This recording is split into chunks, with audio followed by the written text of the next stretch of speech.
She was the one so insistent on the dangers of entering into this final period of capitalism and not being ready, not being prepared, the working class being fragmented, divided, of weak consciousness. It is crucial.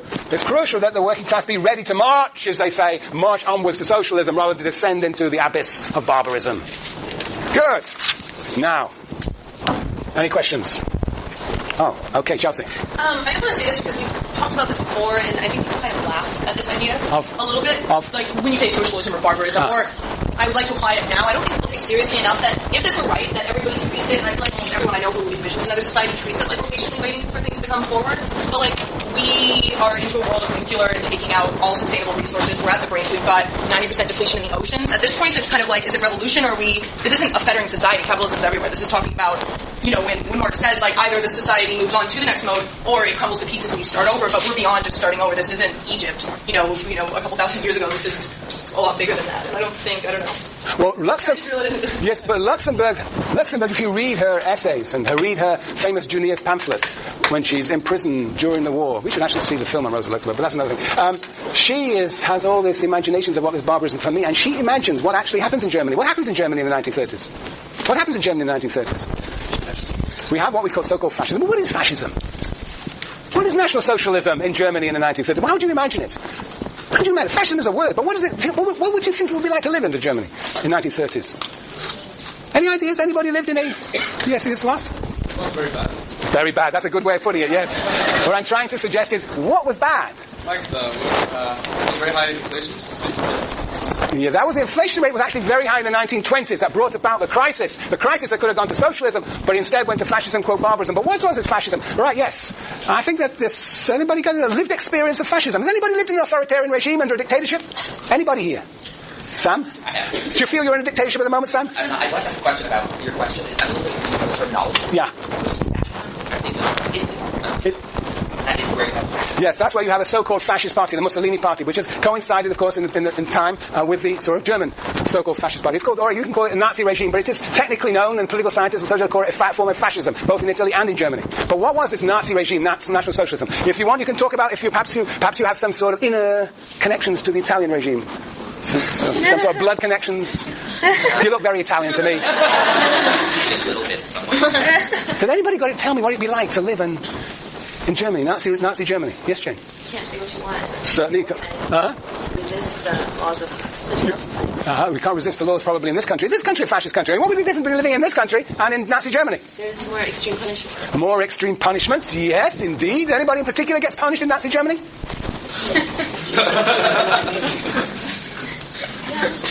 Jews. Who else? Jews, Gypsies, non-Aryans. Yes, Alex, Sorry? They do? Sorry. Yes, dissidents, so-called dissidents, people who speak up against the regime. So there is a targeted population, so-called genocide, Holocaust. But also anybody who speaks up against the regime is also subject to similar sorts of punishment, perhaps not extreme form that the Jews were faced, but that people's daily lives are regulated and surveilled. There's no way of being deviant, and one has to participate in what? Daily rituals that affirm the power of the regime, that affirm the power of Hitler. Daily rituals in your workplace, in the streets, in marches, in demonstrations. But there is this thing that the United States we treasure so much, our freedom, disappears. That is something that I think Rosa Luxemburg was already anticipating if the movement was not to socialism. She had premonitions of that sort of authoritarian dictatorship we call barbarism. She called barbarism. Some people say that this country is fascist. Some people. Can you make any sense of that claim? Can you make any sense of that claim? Matthew? One thing I was thinking is because I think one aspect of fascism is that it's a very strong military state. So in that way, we relate to it's strong military. Right. But anyway, it's not how this country is normally portrayed by its people. It's portrayed as a democratic society where we have all one of these major freedoms, individual freedoms. Yeah. All right, so you can figure that one out. But anyway, Rosa Luxemburg was really very concerned, and this is responding to Chelsea's point, but she had a slightly different one about the future of capitalism. But nevertheless, I'm going to stick with Rosa Luxemburg, Chelsea, that she really did fear that this may be a solution if the working class was not organized and ready to move towards this socialist order. Okay, very good. Now we come to the interesting stuff. Aha. Something's crashing. Okay. These theories really descend from Marxist theory of breakdown. That capitalism is going to break down. There's going to be a deepening and deepening of crises until capitalism is no longer sustainable. Breakdown theories, or sometimes called catastrophe theories of capitalism. But we are going to move on to something called self-equilibrating theories. Self-equilibrating capitalism. That is a capitalism that manages to restore equilibrium after crises. And here we talk about a gentleman by the name of Edward Bernstein. Edward Bernstein. And this is the third face of German social democracy. The third phase. The third face. And basically what Bernstein said was that over time the forces of production may get slightly fettered, but as capitalism restructures itself to counter those crises, it becomes increasingly what? Socialist. And this is what we call evolutionary socialism. If this is revolutionary Marxism, this is reformist Marxism, this is evolutionary socialism. But basically, capitalism evolves into socialism. Evolves into. And you might say that organized capitalism is the beginning of a socialism. So it's not uninteresting that word is used to refer to what Obama's up to. Yes, Jason? Socialism of Marx or socialism of McCain? We'll see. That's a very, very good question. You might say socialism of Marx, socialism of McCain, or perhaps socialism of the Norwegians. We'll hear about the Norwegians in 1 second, but let me give you the other part of how is this evolutionary process going to work? Well, that's an interesting point. Basically, Bernstein says you can't have a revolution. There's going to be no working class revolution. It's not possible. And why is there going to be no working class revolution? Well, we know why. Something what we haven't talked a lot about, but one thing Bernstein says, there's not going to be enough workers. Marx and Engels say that the vast majority of the society is going to be working class. Bernstein says, no, it's going to be a stratified society in which we got large middle classes. There's not going to be the polarization that Marx and Engels talks about. That's point number one. But in fact, the revolution is not possible because there's not going to be the polarization of classes. And if the working class does decide to stage a revolution, it will be a minority revolution and will have one outcome and only one outcome, that is a dictatorship. That would be deny the people the rights and would be a violation of socialism itself. So Bernstein says revolution is not possible. But he saves his neck and he says it's not necessary. We don't need a revolution. A revolution is a bad idea. What he suggests is that there will be a gradual expansion of the rights of the working class. First, there will be certain economic rights. Basically things like trade union representation, things like minimum wages, collective bargaining. So there'll be economic rights. And then there'll be political rights. That is the right to organize parties. That is the right to vote, to expand the suffrage to all sectors of the population. And then there'll be social rights. Social rights to do with rights of education, rights of access to welfare. And so slowly, what he suggested, that democratization will increase, and it will then, in a sense, democratize the economy. There was actually a plan in Sweden, which is the prototype of Bernsteinian social democracy. You could have Norway if you wanted. But in Sweden, there was a plan to actually advance the working class's rights from step to step to step. In the end, they wanted to introduce all sorts of special funds in which the working class would, instead of getting increased wages, would have a fund. Basically, the profits from the capitalists would be taxed and would be put in a special fund that would be controlled by the trade unions and representative of the workers. And slowly, that society would become what? Social. And the capitalists will be expropriated. That led to a very intense class struggle, and the working class lost. But it doesn't matter. The point is, I think that one can imagine, and that's what Jason was getting at, in certain countries, Sweden, Norway, a sort of social democracy pertains, in which the rights of workers have indeed expanded over the last century. How much of your country is nationalized industry-wise, do you know, the economy?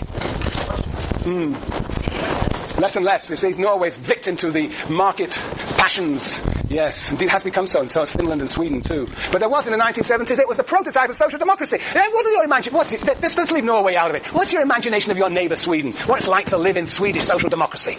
Oh, tell us what it's like to live in Norway. Tell us again, you told us before, the sorts of things that are different in Norway than here. The university has So, okay, open access to free university education. Let's think of the essays you could write if you had just the realm of freedom to devote yourself to. Yes, go on, what else? If you want to go to the doctor, if you do an operation, for example, of cancer or diabetes, it's free. Where's Anders? Anders, you want to add something? Come on, you've been living here long enough. Something. What about transportation? I'd say no one really has to be homeless in Norway. No homeless. Uh-huh. There are some, but they probably have drug abuses, and therefore they kind of choose to live on the street. Yeah, some people like to be homeless, right? But no compulsory homelessness. Mm-hmm. So people are housed, right? Anything else? What happens when you lose your job? You get money for how long? The rest of your life. Or you get retrained for other jobs. Now, we could go on. We haven't got a huge amount of time here. We should ask, when you bump into them in your sections or in the corridor, ask Anders or Alex or Lars about what it's like. Hey, this is what Bernstein, I think, had in mind, Jason. This idea of certain security. I mean, that's what we associate with so-called social democracy or Bernsteinian socialism or evolutionary socialism. It gives a certain security to people's existence. The sort of security we just don't even understand, appreciate, know of in this country. The question is this. Is this Bernsteinian socialism? Is the social democracy of Norway, is that Marx's idea of communism? Hands up. Now, Preet, what do you think? No, he didn't because? So the idea of democratically controlling society probably doesn't exist except indirectly through political parties. Is there anything else? Is there any other form of democracy in your country? No? No sort of local democracy?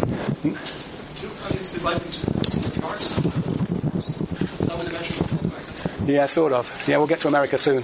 Yeah. Right, anyway, but there is no idea of sort of collectively organized control. But what other aspect of communism is missing here? The appropriation, collective appropriation, which some people call nationalization, but there should be central ownership of means of production. Doesn't exist in Norway, and increasingly less so over time, turns out.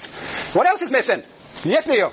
Talks about freedom by getting rid of products that you don't need. Right, the idea of reducing the length of the working day by eliminating waste. Yes, Norway, an incredibly rich country, but still people, what's the working day? The working week? Huh? 7 hours a day. 7 hours a day, that's all, that's pretty good. Really? 7 hours a day. So 7 hours a day with travel, public transportation. You don't have to spend 3 hours waiting in the freeway. You can actually have public transportation. Is that okay in Oslo? Yeah, so you probably got 8 or 9 hours. Do you need to eat for about another 2 hours? That's what, 11 or 12 hours. You still got sleeping. Norwegians like to sleep a lot because it's very dark in Norway. So 8 hours. You've got about 4 hours for the realm of freedom. Not bad. We have a negative number of hours for the realm of freedom. Yes, not bad. Yes, Anders. They actually wanted to introduce a 6-hour workday 4 years ago in Norway. And what happened? It didn't go through. It didn't go through. It was some sort of class struggle, perhaps. Yes, the 6-hour. Imagine that 6-hour workday or the 3-day week. How about that? That wouldn't be bad. Anyway, look, there are different types of capitalism. I think that Bernstein was interested in the best form of capitalism we could possibly have. Social democracy. Okay, but he did not believe in some final crash. He saw that capitalism could evolve into socialism. We can call it social democracy if we wish. He was against the idea of revolution. That can only create trouble, can only create dictatorship. And we have a box here. An empty box. All sociologists know what a 2x2 table is. It is the only thing we have to offer the world, are 2x2 tables. The advantage of a 2x2 table is that there are 4 cells, and when you fill 3, you've got to fill the 4th. What fits in the 4th? This is an idea of Gramsci and of Lenin, that in fact there is no final breakdown of capitalism. There is no final breakdown of capitalism. But therefore you need to engage in revolution in order to move from capitalism to communism. There is no evolution in this picture. And this picture looks like this. This is the rupture, the revolutionary rupture. This is capitalism, and this is socialism, communism on the other side of the line. We will distinguish between them soon.